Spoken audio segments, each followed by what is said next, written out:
Hello, my dear students. Once again, I would like to welcome you all to my online classes. So, students, as on your screen, you can see direct and indirect speech.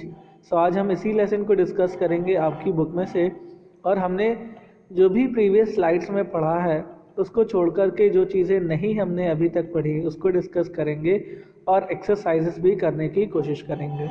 So without further delay let's begin. Okay, so reported direct indirect में क्या होता है कि जब हम कोई direct sentence बोलते हैं तो उसमें कुछ वर्ड्स इन्वर्टेड कॉमास में होते हैं, कुछ वर्ड इन्वर्टेड कॉमास के बाहर होते हैं.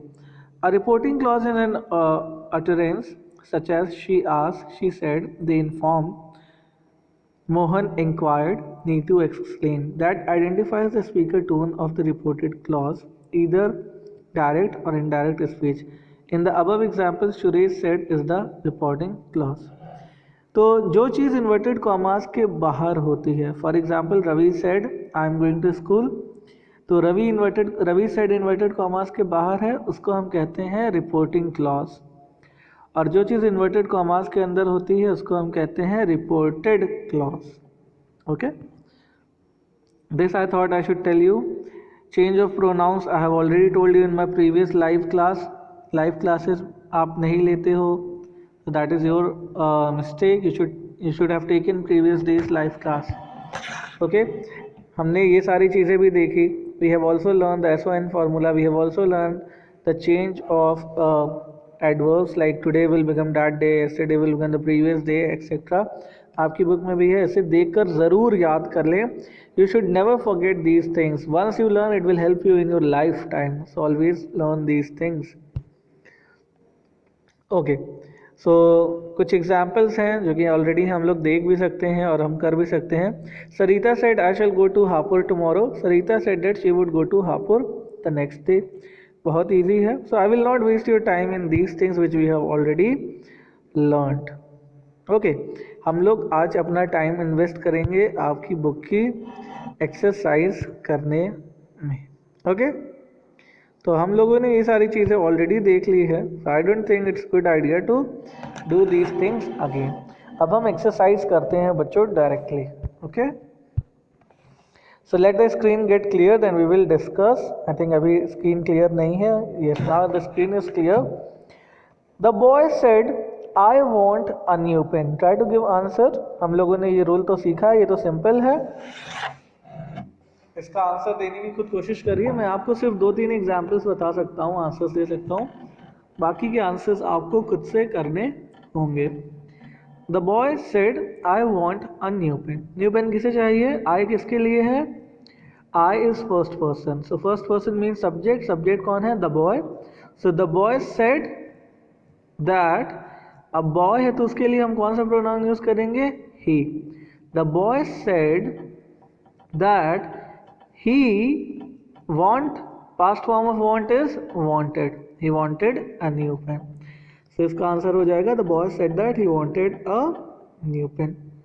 Raju said the work was done. यहाँ पे सब्जेक्ट क्या है? कोई भी नाउन प्रोनाउन नहीं है इसमें, तो हम इसमें कोई भी चेंजेस नहीं करेंगे नाउन प्रोनाउन का, सिर्फ हम सीधा आंसर लिखेंगे. Raju said that the work was done. Already past है तो इसका परफेक्ट हो जाएगा.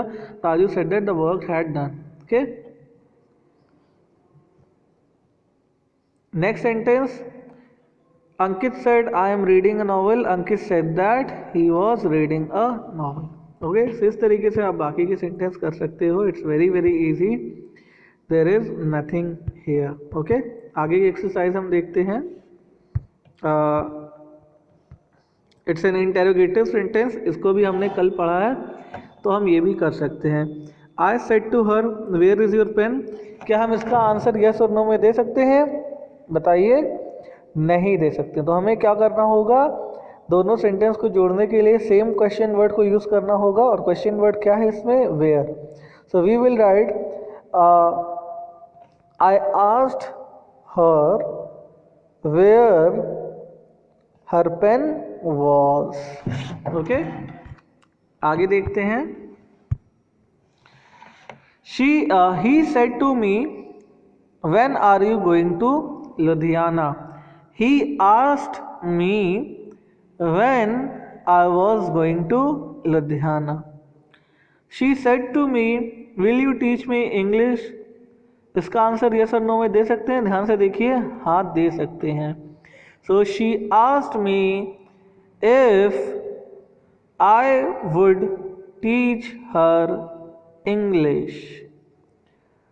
I said to him, have you done your homework? Answer yes और no भी दे सकते हैं, हाँ बिल्कुल दे सकते हैं. तो क्या यूज़ करना होगा? if या whether. I asked him whether he had done his homework. बाकी सेंटेंसेस आप खुद से करोगे. ओके, आगे हम लोग डिस्कस करेंगे इम्पॉर्टेंट थिंग जो कि हमने अभी तक डिस्कस नहीं की. तो अभी तक आप वीडियो अगर सीरियसली नहीं देख रहे थे तो अब ज़रूर ध्यान दे करके सुनिए. Change of imperative sentence. Okay, तो आपने प्रीवियस क्लासेस में सेंटेंस पढ़ा है और आपने ये भी देखा है कि sentences are of different kinds, assertive, interrogative, imperative, exclamatory. तो आप मुझे बताइए इम्पेरेटिव सेंटेंस क्या होते हैं. So imperative sentences are those sentences where there is any order, command, request or suggestion. ऐसा कोई भी सेंटेंस जिसमें कोई ऑर्डर दिख रहा हो. For example, open the door, bring me a glass of coffee, ये सब क्या है? ऑर्डर है. कमांड दिख रहा है, walk slowly, you should wear helmet, these all are commands. Request, can you help me, would you like to have coffee please, may I come in, these all are request. Suggestion, you should wear warm clothes, ये सब क्या है? ये सब imperative sentence है. तो imperative sentences are those sentences where we have command, order, request, advice or forbid etc. तो ऐसे सेंटेंस को चेंज करने के लिए हमें क्या करना होता है? अभी तक हम जो सेड टू को टोल्ड या फिर आस्क्ड में चेंज कर रहे थे, उसकी जगह हमें वर्ड को देख करके बताना पड़ेगा कि या कोई सजेशन है या कोई प्रपोजल है. ओके, तो सबसे पहले हम इसका एग्जाम्पल देखते हैं जिससे आपको समझ में आ जाएगा. My father said to the servant open the door. आप ओपन द डोर देख के आप बता सकते हो ये कौन सा सेंटेंस है. इम्पेरेटिव सेंटेंस है, सही है, लेकिन इम्पेरेटिव सेंटेंस में कौन सा सेंटेंस है? Open the door. It's like an order. तो इसका आंसर क्या हो जाएगा? My father said to the servant की जगह हो जाएगा order the servant. My father order the servant. तो इसमें कॉमास, इन्वर्टेड कॉमा हटाने के लिए हम क्या यूज करेंगे? टू का इस्तेमाल करेंगे, टू ओपन द डोर. आगे हम पढ़ लेते हैं ऊपर. In changing the imperative sentence into direct indirect speech, the reporting say is changed into command, order, request, advice, forbid, etc. The imperative mood is changed into the infinitive mood by to. Okay, she ordered to, she requested to, she advised to. Before the verb in a negative imperative auxiliary do and to is placed and not. Let us suggest. Okay, example देखते हैं. Example की मदद से हम लोग समझते हैं. पहले सेंटेंस में ऑर्डर हुआ और कॉमास को हटाने के लिए हमने टू का इस्तेमाल कर लिया. दूसरा सेंटेंस हम देखते हैं. He said to me, comma is inverted comma, work hard. ये सजेशन है, एडवाइस है, तो हम कह सकते हैं he advised me to work hard. बहुत इजी है इसको चेंज करना. I said to him please give me some milk. I requested him to give me some milk. तो आप सोच रहे हो कि प्लीज़ कहाँ चला गया? क्योंकि बेटा ऑलरेडी रिक्वेस्टेड लिखा है, तो रिक्वेस्ट का मतलब ही है प्लीज़ करना. He said to me, do not pluck flowers. He forbade me. Forbade का मतलब होता है मना करना. So he forbade me to pluck flowers. Do not के जगह जब भी कहीं अगर सेंटेंस में आपको कोई चीज़ लगे जो मना कर रहा है, do not do this, do not do that, तो उसकी जगह आप तुरंत क्या यूज़ करोगे? forbid या forbade. प्रेजेंट होगा तो forbid, पास्ट होगा तो forbade. समझ गए? बहुत इजी है. आइए एक्सरसाइज करते हैं. Satish said to me, please lend me your cycle. Satish requested me to lend him my cycle. समझ गए? ओके, आगे हम लोग देखते हैं. He said to me, I beg you to spare my life. He requested me He requested me to spare his life. I said to my friend, let us go out for a walk. I suggested my friend to go out for a walk. The headmaster said to the peon, ring the bell. The headmaster ordered the peon to ring the bell. I said, let me finish my work. I uh, I requested to let me finish my work. The commander said to the soldiers, march forward. The commander ordered the soldiers to march forward. Okay, remaining आप सब खुद से कर सकते हो. Next is how to change exclamatory sentence. अब सबसे पहले आपको जानना होगा कि एक्सक्लेमेटरी सेंटेंस क्या होते हैं. जैसा कि आप सबको पता होगा, एक्सक्लेमेटरी सेंटेंसेस आर दो sentences where we show surprise और रिजेक्शन और लॉस. कोई ऐसा सेंटेंस जिसमें हम सरप्राइज या शॉक या किसी दुख भरी चीज़ को, जो चीज़ हमारे मुंह से निकल जाती है, like alas, oh my god, hurrah, yippee, या इसको हम लोग कहते हैं कि ये एक्सक्लेमेटरी सेंटेंस है. The reporting verb is change into wished, prayed, exclaimed with sorrow, surprise, joy, applaud, confessed. Okay, तो आपको सेट के जगह लिखना होगा शी विश्ड और प्रेड और एक्सक्लेम्ड विद सॉरो और एक्सक्लेम्ड विद सरप्राइज और एक्सक्लेम्ड विद जॉय और एक्सक्लेम्ड विद अपलॉडेड और कन्फेस्ड. तो मतलब जो भी सेंटेंस होगा उसके हिसाब से आपको देखना होगा कि कौन सा वर्ड सही यूज हो रहा है. Okay, the interjection and exclamation are dropped words like how, big are change into very etcetera. Example देखते हैं. The old woman said, may god bless you with long life. ये एक एक्सक्लेमेटरी सेंटेंस है क्योंकि last में exclamation mark भी है, तो इसका इनडायरेक्ट हो जाएगा द ओल्ड वुमन प्रेड, या ब्लेस्ड भी हो सकता है. The old woman blessed, the old woman played that. इसको कॉमा इन्वर्टेड हटाने के लिए दैट का इस्तेमाल करेंगे और अंदर जो भी मे है या फिर हैप्पी है या हुर्रा है उसे हटा देते हैं और उसकी जगह लिखेंगे आगे का sentence, God might bless me with long life.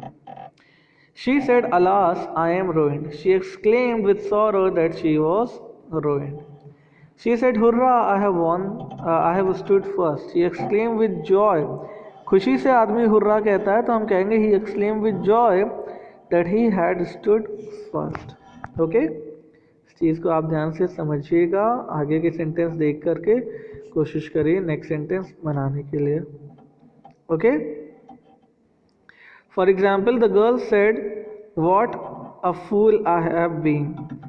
The girl exclaimed with sorrow. The girl exclaimed with sorrow that she had been a fool. Okay. The old man said, alas, I have lost my wife. The old man exclaimed with sorrow that he had lost his wife. Okay, इस तरीके से आपको करना होगा. And in next part you will learn how to change indirect into direct speech. Indirect into direct speech करना क्या है? कुछ भी नहीं है इसमें, कुछ भी हमें नहीं करना है. हमने जो भी पढ़ा उसका हमें उल्टा कर देना है. Simple as that, there is nothing much. अगर इनडायरेक्ट में सेंटेंस है, Ravi told me that she sang beautifully, so Ravi said to me she sings beautifully. It's not very difficult. Okay.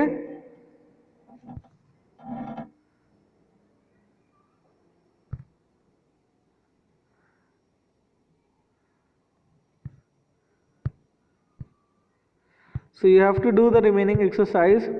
Okay, remaining exercise आप सब खुद से कर सकते हो. These are the things which I wanted to tell. ज़रूरी है आप ध्यान से समझिएगा, प्लीज़ ध्यान से समझिए. जब भी कोई एक्सक्लेमेशन सेंटेंस तभी बोला जाता है, एक्सक्लेमेटरी मार्क्स वाले सेंटेंस तभी बोले जाते हैं जब हम बहुत ज़्यादा खुश हों या बहुत ज़्यादा दुख हो. तो सेंटेंस से हमें पता चल जाता है कि हम दुख हैं या हमें खुशी है या हमें गम है. तो अगर खुशी होगी तो आप लिख देना शी एक्सक्लेम विद डिलाइट, अगर दुख होगा तो लिख देना शी एक्सक्लेम विद सॉरो, और जो भी लिखा है उसको चेंज कर देना। ओके, इट्स वेरी इजी, इसमें कोई भी डिफिकल्टी आपको नहीं आएगी। Okay, so I hope students you understood everything, and please do the exercises on your own, please complete it, and I will see you again in the next video. So till then, bye bye and take care of yourself. Thank you so much.